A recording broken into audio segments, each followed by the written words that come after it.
안녕하세요. 저는 여기에 올라오는 사연을 즐겨 듣는 애청자 중 한 사람입니다. 살면서 이렇게 황당하고 어처구니 없는 일을 겪는 사람이 과연 몇 명이나 있을까요? 제가 이 나이 되도록 살면서 어이없는 일을 한 번도 안 겪어본 건 아니었지만 이렇게 되도 않는 황당한 사건은 처음 겪게 되어 아직도 어안이 벙벙합니다. 저한테 이런 경험을 안겨준 사람은 바로 시어머니와 남편, 그리고 시아버지, 즉 저희 시댁 식구들인데요. 아무리 시댁 식구들이 막장이라지만 이 정도까지 막장일 줄은 꿈에도 몰랐어요. 제가 왜 이렇게까지 어처구니 없어 하는지 다들 궁금해하실 텐데요. 지금부터 황당스러운 이 일을 여러분들께만 살짝 들려드리려고 합니다. 저는 29살이라는 빠르지도 느리지도 않은 나이대에 시집을 가게 되었어요. 남편은 저보다 2살 연상이었고 친구의 소개로 만나 결혼까지 하게 되었죠. 남편도 저도 별로 특별할 것 없이 지극히 평범한 직장인이었어요. 집안은 남편 말만 들었을 땐 저보다는 남편 집안이 더 잘 사는 것 같아 보이더라고요. 실제로 남편이 더 잘 사는지 확인할 방도는 없었지만 시아버지께서 어마어마한 재벌이라고 들었어요. 그래서 시아버지 말이라면 시어머니와 남편은 죽는 신용도 한다더라고요. 얼마나 재벌이면 그렇게까지 하나 싶었는데 결혼 허락받으러 인사드리러 갔을 당시에 남편 본가는 저희 본가만큼이나 평범해서 잘 사는 집안이라는 느낌이 하나도 안 느껴졌었어요. 저는 재벌이라고 하면 드라마에서 본 것처럼 으리으리한 궁궐집을 생각했었거든요. 그렇다고 해서 시아버지가 재벌이라고 제가 일부러 노리고 남편과 결혼한 건 절대 아니고요. 단지 재벌이라고 하기엔 너무 평범한 집이라서 놀랬다고나 할까요? 가진 것에 비해서 되게 검소하게 사시는 분이시구나 라고 생각했어요. 그런데 남편 말이 아주 거짓말은 아니었는지 남편 본가 앞에 고급 외제차가 있더라고요. 자동차 앞에 붙은 심볼 마크만 봐도 누구나 다 알 듯한 회사의 차였어요.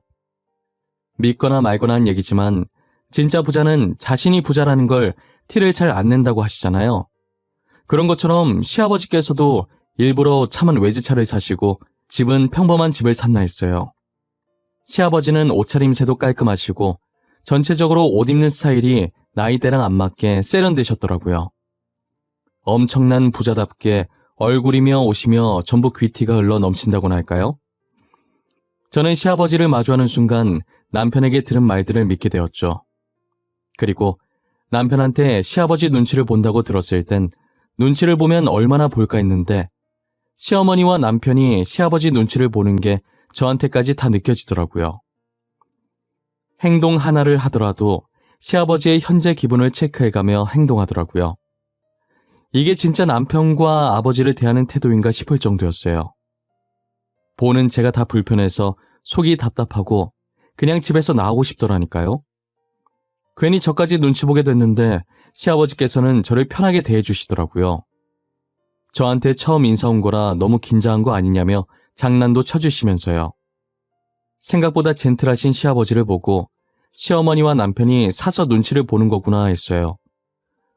결혼을 하고 나서도 시어머니와 남편은 여전히 시아버지에게 찍소리도 못했고 저는 시아버지께서 잘 챙겨주셔서 저와 시아버지 관계는 아주 좋았어요. 하지만 시아버지께서 제게 잘해줄수록 저와 시어머니 관계는 조금씩 금이 가기 시작했죠. 항상 자신은 눈치를 보며 시아버지와 살고 있는데 저는 친부녀지간처럼 친하게 지내니 시어머니께서는 며느리를 상대로 질투를 하시기 시작하는 거예요. 저는 정말 아무 감정도 없었는데 시어머니께서는 제가 시아버지께 꼬리친다고 생각하신 거죠. 한날은 저를 시댁으로 부르시더니 제가 집 안으로 들어가자마자 머리채부터 잡고 흔드시더라고요. 나랑 지금 뭐 하자는 거야? 어? 너 내 남편 꼬시려고 우리 아들이랑 결혼했니? 이 꽃뱀년, 네가 이러면 내가 가만히 당하고만 있을 것 같아? 어머님, 그게 무슨 소리예요? 꼬시다니요. 제가 누가 누구를 꼬신다는 말씀이세요? 저는 시아버지를 남자로 본 적 단 한 번도 없어요. 인연이? 그럼 내가 거짓말을 한다는 거야? 너 오늘 잘 걸렸다. 너 죽고 나 살자. 내가 너 시아버지한테 눈웃음 살살 칠 때부터 알아봤어, 이년아. 어머님, 정말 왜 이러세요? 저는 아무 짓도 한 거 없어요. 잘못한 거 없다고요. 머리 좀 놓고 말하세요, 네? 저 진짜 아무것도 안 했다니까요? 안 하긴 뭘 안 해. 내가 두 눈으로 똑똑히 봤는데 내 눈은 폼이니? 꽃뱀년. 내가 너를 허락해주는 게 아니었는데 어쩌다 이런 년이 우리 집에 들어온 거야? 시어머니께서는 제 말을 들으려고 하시지도 않고 대뜸 제가 시아버지를 꼬셨다면서 소리를 지르고 머리채를 잡고 뺨을 때리고 진짜 난리도 아니었어요. 저는 아무것도 한 게 없는데 이렇게 다 하고만 있으려니 눈물만 나더라고요. 얼마나 세게 잡고 흔드셨는지 손가락으로 머리를 빗으니까 머리카락이 후두둑 빠졌어요. 집으로 돌아오는 길에 빠진 머리카락을 보는데 그냥 미친 사람 마냥 웃음만 나는 거예요. 이게 무슨 어이없는 일인가 싶어서요. 막장 드라마에서만 보던 일을 제가 직접 겪게 될 줄 누가 알았겠어요. 눈물도 안 나고 정말 어이가 없어서 웃음만 나왔어요. 실성한 사람처럼 터덜터덜 걸으면서 어깨를 들썩일 정도로 웃었죠. 당연히 사람들은 저를 미친 사람 보듯 쳐다봤고 저는 사람들 시선을 신경 쓸 정신이 없었어요. 그래도 일 크게 만들고 싶지 않아서 머리를 정돈하고 집으로 들어갔어요. 남편은 제가 시어머니에게 머리가 뜯기고 뺨을 맞았는지도 모른 채 밥 달라고 하고 있었죠. 오늘만 남편 보고 차려 먹으라고 하고 안방으로 들어왔는데 남편은 또 남편대로 난리를 치는 거예요. 시연아, 밥은? 나 아직 밥 못 먹었는데. 아, 배고파. 빨리 밥 좀 차려줘. 나 아까 점심도 대충 먹었단 말이야. 빨리 밥 차려줘. 오빠, 진짜 미안한데 오늘 하루만 오빠가 알아서 밥 차려 먹어. 나 지금 밥 차릴 기분이 아니야. 밥 먹고 싶지도 않고. 나 혼자 어떻게 먹어? 시연아, 얼른 일어나, 어? 밥 먹자, 밥. 나 지금 무지하게 배고파. 배가죽이 등짝에 달라붙었다고. 오늘만 오빠가 밥 차려 먹으라고. 내가 무슨 오빠 밥이나 차려주려고 결혼한 줄 알아? 한두 살 먹은 어린애도 아니고 혼자서 밥을 왜 못 먹어? 라면이라도 끓여 먹던가. 왜 화를 내고 그래? 내가 미안해. 라면 끓여 먹을게. 그러니까 화내지 마. 내가 잘못했어. 나는 그냥 같이 먹고 싶어서 그랬던 거야. 저녁은 내가 알아서 차려 먹을게. 저는 계속해서 밥 차려달라고 하는 남편에게 소리를 질러버렸고 남편은 제 눈치를 보며 방에서 나갔어요. 남편은 잘못한 게 하나도 없는데 괜히 소리를 지르면서 화풀이한 것 같아서 미안했죠. 거실에서 호로록거리면서 남편의 라면 먹는 소리가 들리는데 짠하면서 미안하기도 하고 아까 당한 서름 때문에 눈물이 나서 안방 화장실에 씻으러 들어가는 척하면서 물 틀어놓고 엄청 울었어요. 다시는 이런 일을 만들지 말아야겠다는 생각에 시아버지를 멀리하기로 마음먹었죠. 저는 그 뒤로 시아버지와 마주치면 예전과 달리 몸이 건조하게 반응했어요.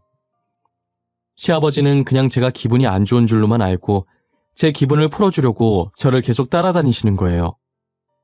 그러면 그럴수록 저는 더 차갑고 쌀쌀맞게 시아버지를 대했어요. 하지만 시어머니께서는 새로운 방법으로 시아버지를 꼬시는 거냐며 저를 더 몰아세우셨죠.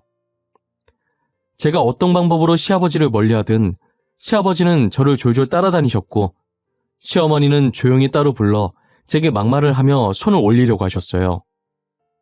그러다 시어머니가 남편에게 저와 시아버지가 그렇고 그런 사이라고 말을 했어요.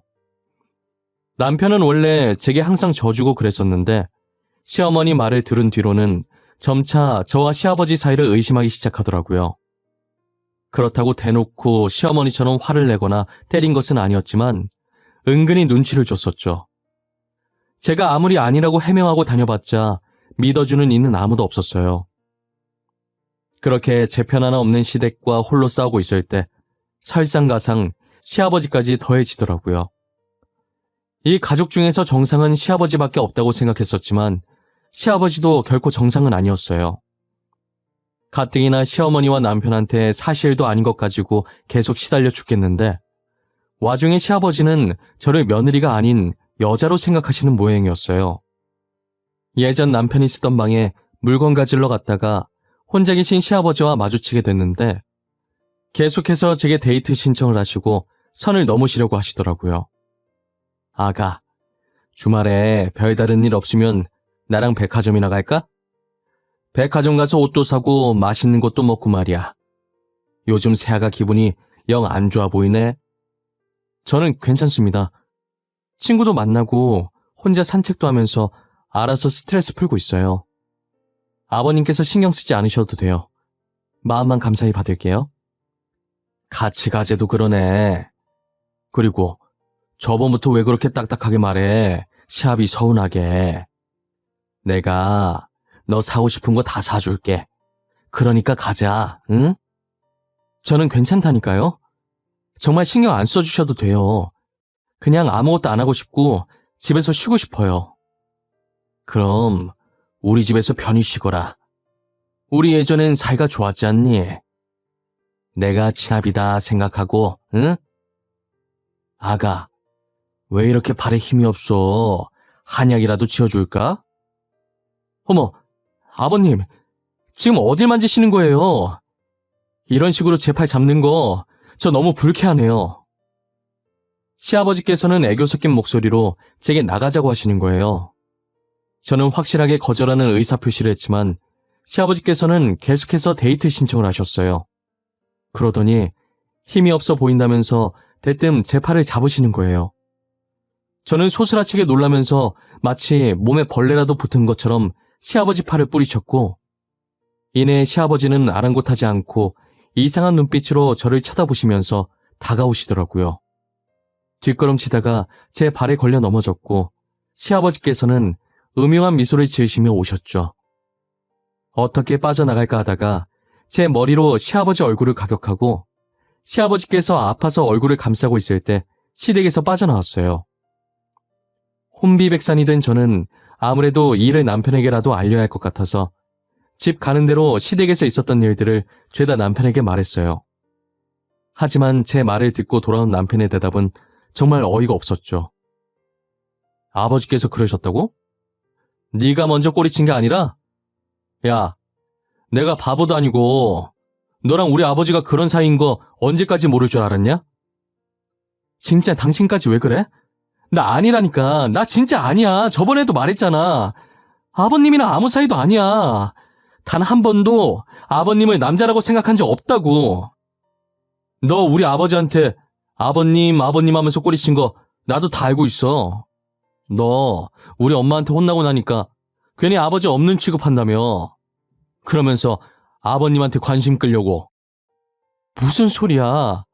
내가 언제 아버님 관심 끌려고 했는데? 나 관심 끌려고 한 적 없어. 괜한 오해 사기 싫어서 아버님 모르는 척 한 것뿐이야. 그리고 난 확실히 거절했어.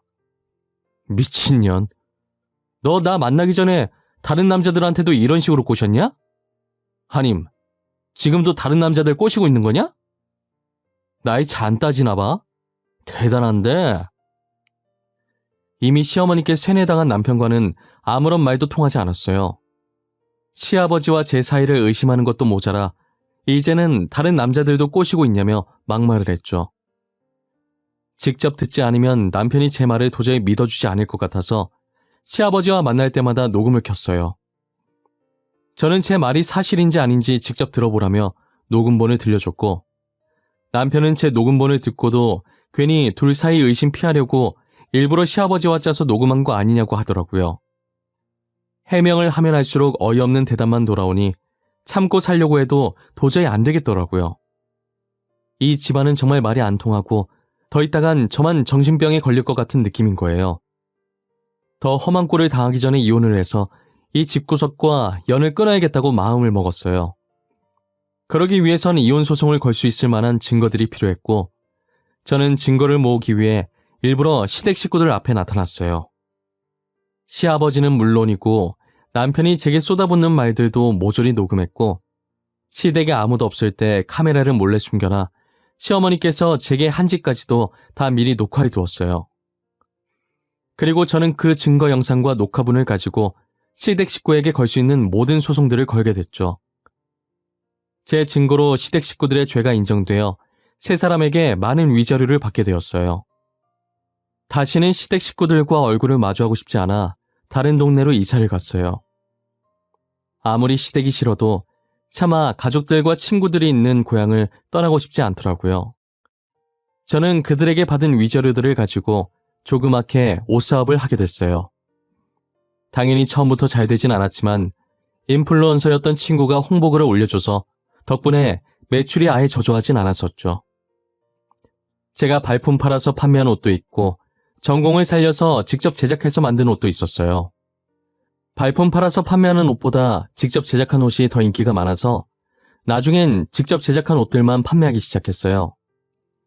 첫 사업이다 보니까 기대를 하나도 안 했었고 이 정도까지 단기간에 대박 날 줄은 정말 몰랐어요. 이게 다 유명 인플루언서인 친구의 공이 굉장히 컸죠. 시간이 지날수록 혼자서 모든 업무를 쳐내기에 버거워졌고 그래도 끝까지 혼자 해보려다가 결국 직원을 2명 정도를 고용하고 조그만한 오피스텔을 구해 사무실로 만들었어요. 제 인생의 첫 작업실이자 사무실은 이렇게 조촐하게 시작해봤어요. 그러다 제가 홈페이지 공지에 앞으로 수익금 일부를 미혼모에게 기부한다고 했더니 매출이 2배 가까이 상승했고 계속해서 입소문이 나는지 주문량이 폭발하더라고요. 저희 쇼핑몰은 얼마 지나지 않아 회사까지 하나 짓게 되었죠. 이혼을 한 지 불과 2년이라는 짧은 시간이었지만 저는 꽤나 많은 돈을 벌게 되었어요. 과연 시아버지께서 얼마나 많은 재산을 가진 부자셨는지는 모르겠지만 조만간엔 시아버지 버금갈 정도로 부자가 되지 않겠나 싶어요. 저는 첫 번째 결혼을 실패한 이후로 재혼이라는 건 상상도 하지 못했어요. 또 전 시댁 식구들 같은 사람들 만나서 뺨을 맞고 폭언을 들을까봐 감히 엄두도 안 났었죠. 하지만 저희 회사와 협약을 맺은 공장 직원이 제게 끝없이 구애를 하더라고요. 10번 찍어 안 넘어가는 나무 없다는 말이 있듯이 연애한다고 다 결혼하는 것은 아니니 가볍게 만나보자는 마음으로 공장 직원의 고백을 받아들였어요. 저는 애초에 고백 받아주기 전에 모든 것을 오픈하고 남자친구를 만났어요. 재영씨, 저는 재영씨가 정말 착하고 괜찮은 사람인 거 알고 있어요. 하지만 저는 이혼녀예요. 한번 갔다 온 사람이라고요. 그래도 괜찮아요? 이혼녀인 게 왜요? 요즘 이혼녀가 흠인가요? 시연씨가 잘못해서 이혼한 거 아닐 거 아니에요. 제가 보기엔 시연씨는 절대 이혼당할 행동 같은 거 할 사람이 아닌데. 네, 재영씨 말이 맞아요. 저는 정말 떳떳해요. 저는 진짜 잘못한 게 하나도 없어요. 전 시어머니와 전 남편이 억지로 저를 시아버지와 나쁜 관계라고 하면서 때리고 욕했었어요. 그래서 이혼했죠. 그동안 많이 힘드셨겠어요. 그런 건 드라마에나 있는 줄 알았는데 실제로 그런 사람들이 존재한다는 게 너무 소름 끼치네요. 저를 밀어내실 만하셨어요. 재영씨가 싫어서 그런 건 절대 아니에요. 재영씨는 정말 좋은 사람이에요. 저 같은 여자랑 만나기 아까울 정도로요. 시연씨 같은 사람이 어때서 그래요? 시연씨도 충분히 사랑받을 만해요. 제가 아픈 상처들 다 아물게 해드릴게요. 흉터도 없이 깨끗하게 만들어 드릴게요. 남자친구는 제 말에 절대 제 잘못으로 이혼한 게 아니라며 저를 위로해 주더라고요. 오히려 제 아픈 상처들까지 보듬어주는 착한 남자였죠. 저는 남자친구의 진심 어린 위로 덕분에 마음을 열고 만남을 시작할 수 있었어요. 다시는 올 일 없을 것 같던 행복이 제게 찾아왔고 남자친구는 누구보다 저를 아껴주고 사랑해 주었어요.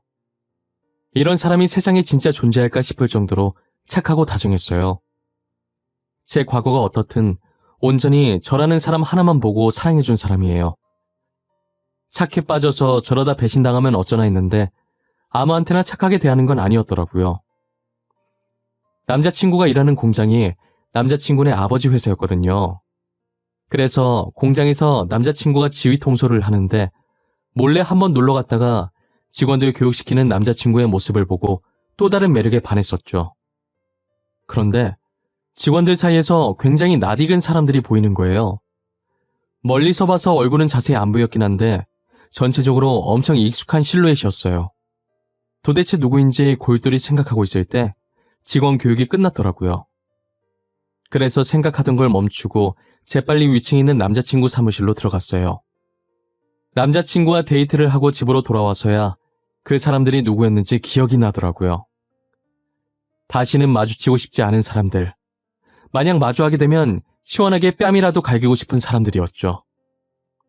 여러분들이 예상하시는 것처럼 그 사람들은 저의 전 시어머니와 전 남편이었어요.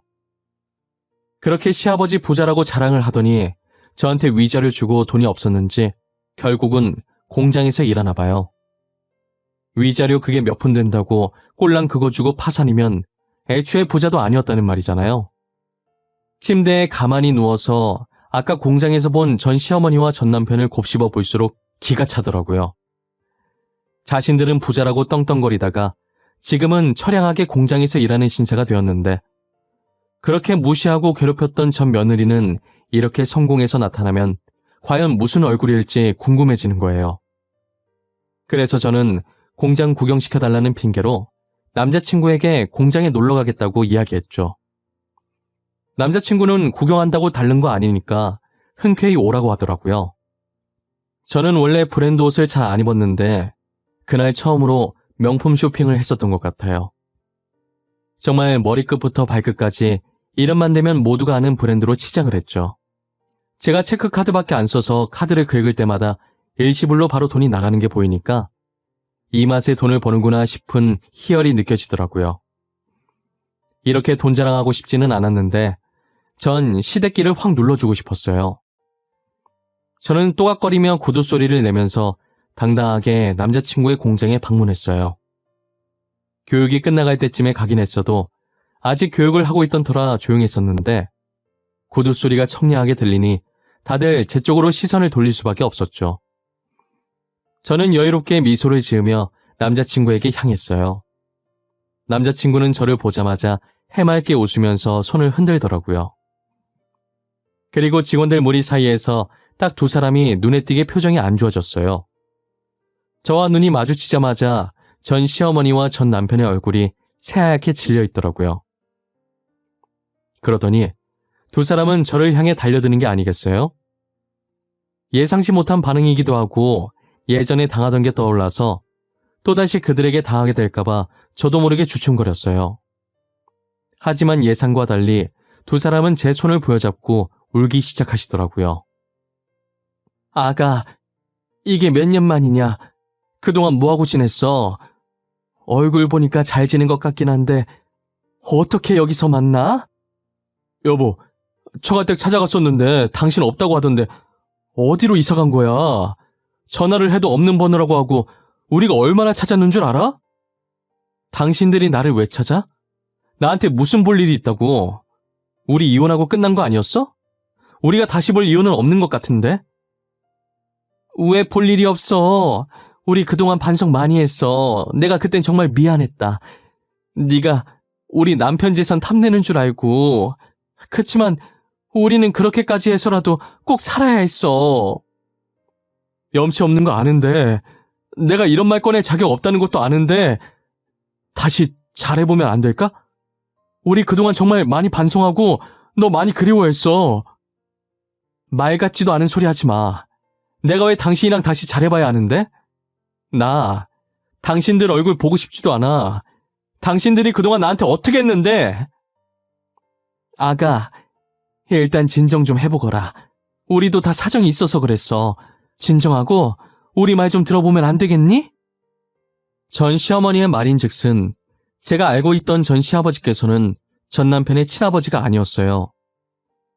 전 시어머니께서 전 남편의 친부와 이혼하시고 지금의 전 시아버지를 만났었는데 제가 그때 전 남편 본가에서 본 외제차를 끌고 다니는 걸 보고 부자라고 오해를 한 거예요. 그리고 전 시아버지께서도 계속 전 시어머니께 부자 행세를 하시고 다니셨었고 전 시어머니는 저처럼 그 차를 보고 진짜 부자라고 믿고 계셨던 거죠. 전 시어머니와 전 남편은 전 시아버지의 재산을 노리고 있었고 전 시아버지께서는 저를 이뻐하자 불륜이 아닌 것을 알면서도 불륜으로 몰고 갔던 거예요. 혹시나 전 시아버지가 전 재산을 제게 다 남겨주실까봐 일부러 그랬던 거죠. 그래서 제가 이혼 소송을 했을 당시에도 오히려 이혼해서 다행이라고 생각했다더라고요. 저한테 위자료를 주고 나서 전 시아버지가 가진 게 없는 빈털털이라는 걸 알게 되었죠. 그동안 부자 행세를 할 수 있었던 게 전 시아버지의 전처가 병으로 사망하면서 전 시아버지 앞으로 남긴 사망보험금이 꽤나 있었나 보더라고요. 그 돈으로 놀고 먹고 부자인 척하면서 여자나 꼬시고 다니고 있었던 거죠. 저한테 위자료 주고 나니까 남는 돈이 없었고 결국엔 전 시어머니는 전 시아버지와 이혼을 했다더라고요. 전 시어머니와 전 남편은 제가 도저히 자신들을 받아줄 것 같지 않자 직원들이 보든 말든 무릎을 꿇고 제 바지가랑이를 잡고 빌기 시작하는 거예요. 아가, 내가 진짜 미안했다. 제발 용서해주면 안 되겠니? 내가 진짜 그러면 안 됐는데 그땐 돈에 눈이 멀어서 그랬어. 내가 진짜 미쳤었나 봐. 여보, 나도 반성 되게 많이 했어. 진짜야. 당신이랑 이혼하고 엄청 후회했었어. 지금도 마찬가지고. 다시는 이런 일 없을 거야. 그러니까 우리 예전 일은 잊고 새로 시작하면 안 될까? 내가 당신이랑 왜 다시 시작해야 하는데? 당신이랑 만나면 내가 손해인 거 아니야? 나는 당신이랑 잘해볼 마음 추호도 없어. 그리고 이미 끝났는데 여보, 아가라는 호칭 조금 불편하네요. 아가, 너 원래 착했잖아. 이렇게 쌀쌀맞은 애 아니었잖아. 우리 완전 새 사람으로 태어났어. 예전에 우리가 아니라니까. 저기요, 그만 좀 하시죠. 지금 직원들 다 보고 있어요. 회사에서 지금 이게 뭐 하는 짓입니까? 이 사람, 제 여자친구입니다. 다시 시작해보자는 말 하지 말라는 얘기예요. 그리고 저희 곧 결혼합니다. 남자친구는 참다 도저히 못 봐주겠던지 제 앞을 막아섰고 두 사람을 향해 윽박을 지르더라고요. 그리고 그들에게 제가 자신의 여자친구임을 밝혔고 곧 결혼할 사이라고 말했죠. 결혼할 사이라는 말에 그들은 놀라서 남자친구를 봤고 저도 아직 청혼받은 게 없어서 그들처럼 놀랐었어요. 하지만 곧바로 표정 관리를 했고 남자친구는 표정 한 번 안 변하고 그들을 몰아세웠어요. 공과사 구분이 뚜렷했던 남자친구였기에 사적인 일로 해고를 하지 않는 사람이었지만 이렇게 공적인 장소에서 무례하게 행동한 것엔 책임을 져야 한다고 했죠. 남자친구는 전 시어머니와 전 남편에게 내일부터 출근하지 말라고 통보했어요. 그들이 울면서 안 된다고 일해서 돈 벌어야 한다고 사정했지만 남자친구는 흔들림이 없었죠. 결국 경비를 불러서 시끄럽게 난동을 피우는 그들을 쫓아냈어요. 남자친구는 제 어깨를 감싸며 괜찮냐고 걱정을 해주었고 저는 괜찮다고 고개를 끄덕거렸어요. 이렇게 청혼할 건 아니었는데 저 사람들 때문이라도 하루빨리 결혼을 하자고 말하더라고요. 멋스럽진 않지만 남자친구의 마음은 진심이었기 때문에 청혼 아닌 청혼을 받아들이게 됐어요. 지금은 상견례까지 하고 결혼 날짜를 받아놓은 상태예요. 나중에 남자친구가 다시 프로포즈를 하긴 했는데 프로포즈 받는 내내 계속 그때가 생각나서 웃기더라고요. 솔직히 뒤에 받은 프로포즈보다 공장에서 받은 프로포즈가 더 인상 깊긴 했어요.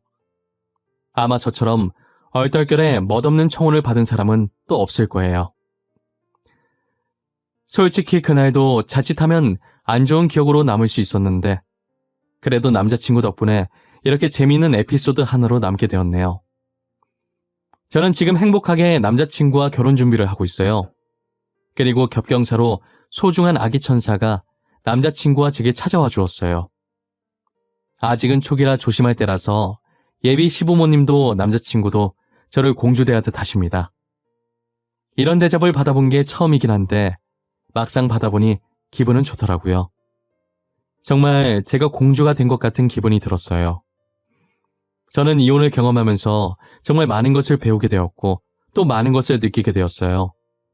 행복은 쉽게 찾아오는 게 아니라더니 온갖 고난을 다 겪고 결국은 이렇게 행복해졌네요. 저는 힘겹게 찾아온 행복을 다시 놓치고 싶지 않아요. 제 이야기는 이쯤에서 마무리해보려고 합니다.